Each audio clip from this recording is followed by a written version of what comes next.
Taylor Walker from the Adelaide Crows, and you're listening to the Coaches Panel. Shannon Hearn from the West Coast Eagles. This is Nathan Jones from the Melbourne Football Club. Phil Davis from the GWS Giants. It's Brad Avery from the Port Adelaide Football Club, and you're listening to the Coaches Panel.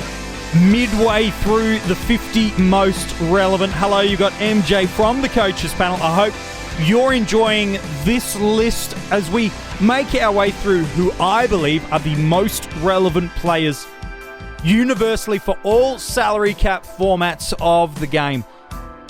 Joining me to talk about the number 35 player, who is Brodie Smith in the 50 most relevant. I've got Tim on the line. Hello, mate. How are you? Hey, MJ. How's it going? Mate, it's good. I'm actually pretty excited to talk about this Adelaide Crow. He's a dashing defender, and he missed most of the 2018 season. And while for some coaches he's on their never again list, the coaches that do go after him, I think there's some value for you. He's still in his mid-20s, a defender, and even though he only played a couple of games coming back from an ACL injury last year, he still scored relatively well in 50% of the games he played. He played 2 games. His best score in fantasy last... Sorry, man.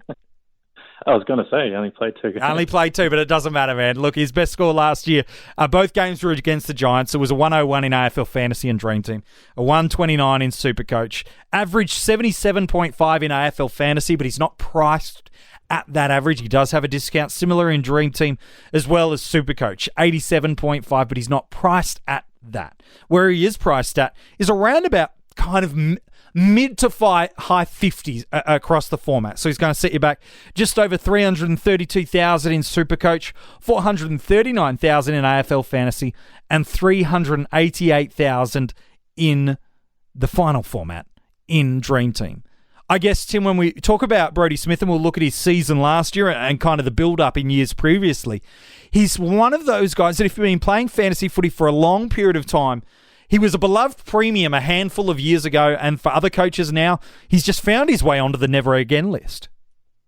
Yeah, he's very much a never again kind of player for some people, and sort of the backline version of Brent Stanton in a way, in that some games he just goes out and he just goes absolutely nuts and dominates and gets heaps of the ball. And then other games he's very low. In the past, he's been very easily tagged whenever opponents have gone to him, and so he can be very much a yo-yo. Yeah, no, it's so true with him. And look, it is dangerous to go multiple years back in the past because players have changed, the way a club game style has evolved, the players in the club, and let alone the entirety of how the game of AFL, it evolves constantly. So it is dangerous to go too far back, but it's worth reminding ourselves of the scoring potential that Brodie Smith does have. Back in 2014, yeah, I know it's a long period of time, but let's remind ourselves of what he can deliver. That year, he was honoured with All-Australian selection, and he averaged, for Supercoach, 93.5, including 9 scores over a ton. 3 of those were over 130. For AFL Fantasy and Dream Team coaches, he averaged 82 that year and hit the triple-figure mark in 7 matches. Okay, that's a while ago, so let's come a little bit closer to home. In his last full season at AFL level, which is 2017, he averaged 82 in Supercoach and scored on his average or higher in 10 matches. 4 of those were tons, while for AFL Fantasy and Dream Team, he averaged 79. 13 of his matches that year were at that average point or above with 4 tons. And then check this, Tim. In his final 11 games for the season, he averaged 93 in Supercoach, and AFL Fantasy, he averaged 88. There is scoring potential here that can verge right on premium numbers, and we're paying for a guy in his mid-50s. That's right. So if he averaged 93 and 88 in the last half of the season, it would suggest he was averaging in the low 70s in the first half of the season. Yeah. But that was also the Crows' premiership year, wasn't it? So attempted a premiership. Attempted grand final year, sorry. But basically where I'm going with that is, would there be any difference in the Crows' personnel or game style that would affect him since that season? Like, obviously he missed most of last year, so what would have changed for him since he had that good run home in 2017? The biggest inclusion in the Crows' defensive 6 between now and then is Wayne Miller. because we've started to see someone like a Paul Seedsman used higher up the ground across the wing. So I don't think there's that impact. And while it is only a couple of games, and you can probably only really grade one game because that first game coming back from ACL, you're kind of always going to write that as a write-off in terms of the impact. But his last real full game, against the GWS side, that was with Miller, that was with Seedsman, and he turned up in that game. So there are some unique differences in the Crows lineup right now, but I also think a guy like a David Mackay doesn't fit into the Crows side anymore. So there's that extra run and gun player out of it. So I don't see there being a substantial enough difference in the Crows makeup to mean that he's not going to have the opportunity to be that dashing, damaging run with player, because every club needs someone that's got the ability to run and carry the ball out of defensive 50 up through the wings. He does that for Adelaide, but probably even more impressive than that is he's got one of the most booming and damaging right foots in the competition. And against the Giants in that game, 29 disposals, 6 marks, 6 rebound 50s, and a team high 599 metres gained in that game. So when he's fit and firing, he is one of the elite rebounding defenders in the competition. Yep. Yeah, well put. And look, having someone like Miller beside him and Seedsman as an option as well, if he's maybe on the wing or something, but in the team, it probably makes it even less likely that Brodie Smith would get attention from that he's had in years gone by. So, I mean, you've got Gibbs in the team now too, I guess, not saying he's in the same role, but just another quality, ball winner that you'd be choosing to leave around and go and tag Brodie Smith instead would seem kind of a strange thing to do. So, well, that's what you look at the teams that have dominated the AFL over the past couple of years. West Coast, Collingwood, Richmond, Adelaide, these teams that have been, maybe not Adelaide so much last year, but teams that have been contending for the flags. They've got multiple avenues to achieve their objective, whether it be to bring the ball up through the wings, inside grunt, elite ball users on the outside. So the ability for Brodie to come in the side, it is a huge win for the club. And even though of more recent seasons he's struggled to hit those big fantasy premium numbers consistently, the key I think for us this year is we're not paying for Brodie at an 80s average going, okay, I'm banking on him being 90. We're paying for him to be in the 50s average to just do what he's done previously the past 3 to 5 years. Yeah, that's right. So he's priced at around about mid-50s up to about 60 across the format? Yeah, depending on the format you play, yeah. Yeah, I think Supercoach is about 60, 61, and Supercoach tends to average more than Fantasy too, of course. Yeah. So, I guess looking back, I know you sort of went through his averages a little bit, but over the last 5-6 years in Supercoach, he's sort of fluctuated between low 90s and high 70s, and pretty consistently, in the 70s or 80s. Probably in Supercoach, in Fantasy, it's probably 5-10 points a season, less than that. Yep. It's been pretty consistent, sort of high 70s really over the last 5 years. And he really doesn't miss many games either, except for his knee last year. Yeah. He's only missed 1 or 2 games a year, going back about 6 years to the start of his career. So he's not injury prone player. He's fit at the moment, and as you're saying, he's got a good role. So sort of, as you say, the only real negative to him is if you don't think that his likely average is high enough to make enough money. Yeah. Well, that's the thing. You could probably put guys, maybe this is making it too simplistic, but you could probably put every player in the AFL from a fantasy perspective into 5 categories. 1, fantasy irrelevant. Guys that are not going to make you any money, and they're not going to score you any points, and they're not priced at a position that's going to help you, so they're out. So we'll just put them. You got cash cows, guys that are priced cheaply enough, that'll score well enough, that'll generate you, and they're there just for cash. You've probably got stepping stones. This is very, kind of broadly speaking, guys that could be premiums, but are probably not. You're going to likely look to trade them on. And so at their price, they don't have to be premiums. You're there to kind of hedge your bets with both. You're going to get some cash generation out of them, and you're going to get some better points on field than you would with a cash cow. Then you've probably got a breakout candidate, a guy that you're going, no, they're close enough to a premium, but they're not quite there yet, but I believe they will be. And then you've got the big dogs, the premiums. I know that's a very elementary way to probably look at it, and maybe too oversimplified. But I think someone like a Brodie Smith, he's one of the more pure stepping stones in terms of, could he do enough to stay in your side all year? Yeah, he could. Now, will he be Unlikely. But on the way between now and when you choose to trade him out, whether that be in the Adelaide bye, whether that be, 6, 8, 10 rounds into the year, whatever it is, you're going to get the best of both worlds, because there's going to be weeks he delivers numbers like a premium. There's going to be weeks where he may only give you a 60, but he's going to make you money on your investment and give you points on ground. I think that's a pretty good role for him. Yeah, I think that's pretty much it, isn't he? He's a stepping stone. Yep. He's never averaged enough in Dream Team to potentially be a season-long premium. So you'd be looking at him as a D7 if you're going to keep him all season. Yeah. Well, that's it. There's 20-odd options at the moment in our backline for Dream Team and Fantasy that went over 80, ballparking. It's not enough for you, but if you got desperate, you were burning trades left, right, and centre, look, it's not the worst D6 if you had to.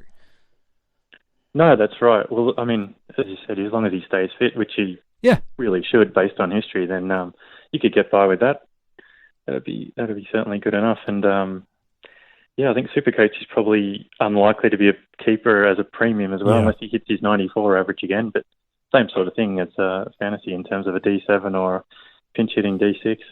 Yeah, look, I think when you're entering into the year with Brodie Smith, yes, you need to see him do it through the JLT series. The only reason I think you're not even at least keeping him on a watch list is if you've decided, especially in your backline, let alone elsewhere, you're going a pure guns and rookies approach. That's the only reason why he, or someone that we spoke about the other day in a Dylan Robertson or a Pierce Hanley, the reason they're not in contention or consideration for you right now is purely you're like, nah, I'm not touching these stepping stones. I'm not touching mid prices. I just want the best of the best, and I want cash generation cows, and that's all I'm going for. And I get that.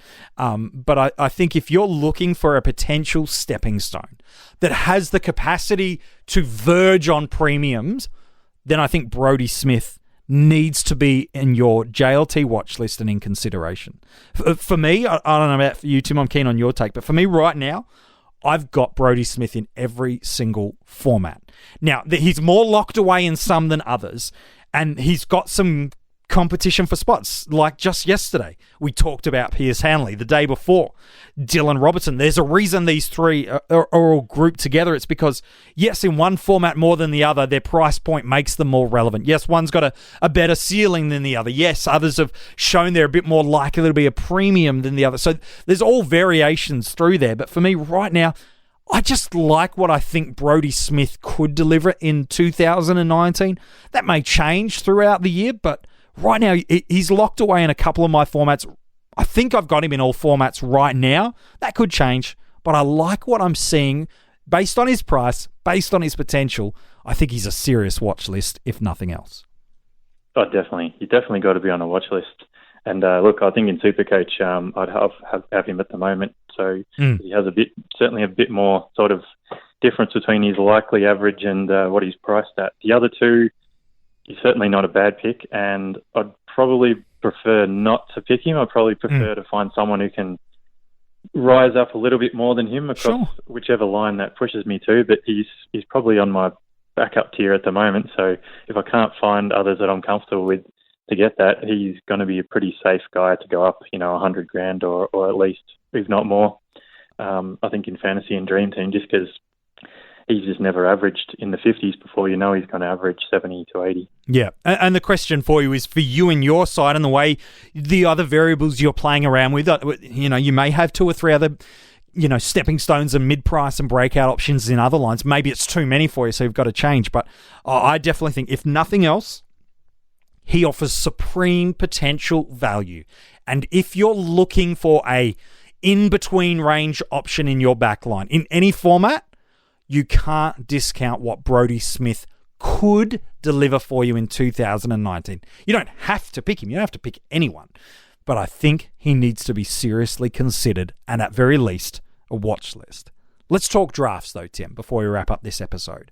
I think he's another one of these fascinating selections of where he goes in drafts. Based on previous seasonal averages in kind of Dream Team and Fantasy, that high 70s sort of average, you're probably picking that at a D4, maybe a D3, depending on the depth of the league and how many coaches you've got.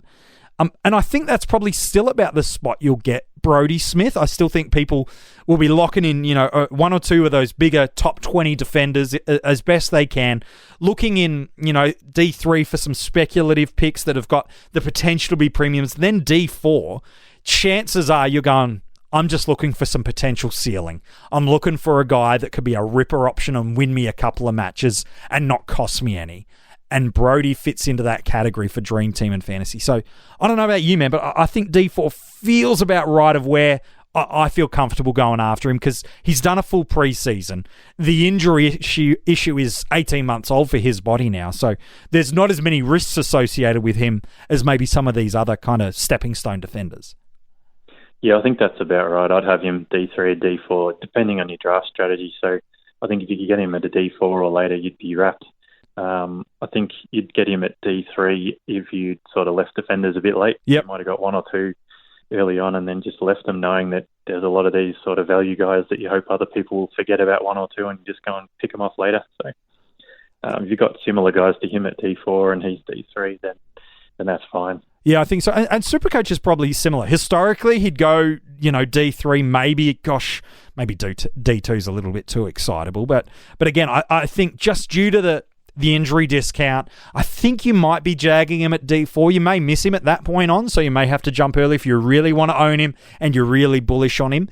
You'll probably have to go that extra early round selection. But I think at D4 you'd see him turn up in a lot of popular leagues, in a seasonal league, and similar in a keeper league. I think he may be redrafted in a lot of leagues. I don't think he'd be held tightly, depending on the amount of keepers you've got in your site.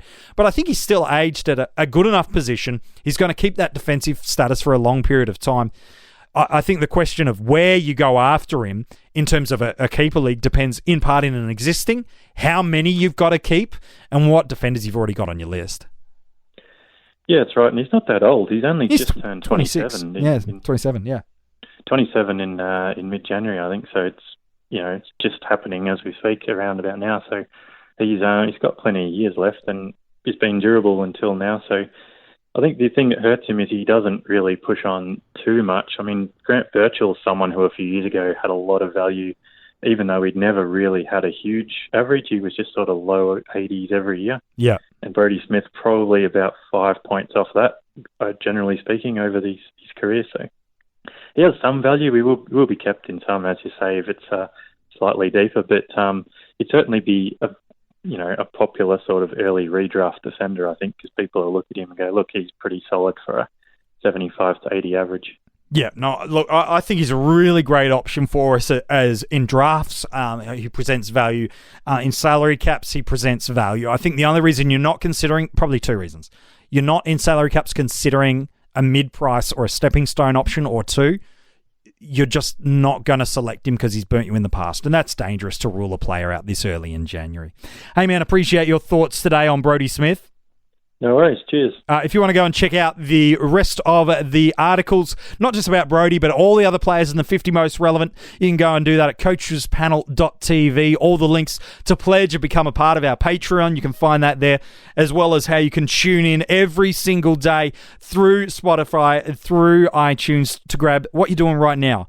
The 50 most relevant daily podcasts, as well as other ones that are dropping incredibly frequently right here at the Coaches Panel. We appreciate your support so far in 2019.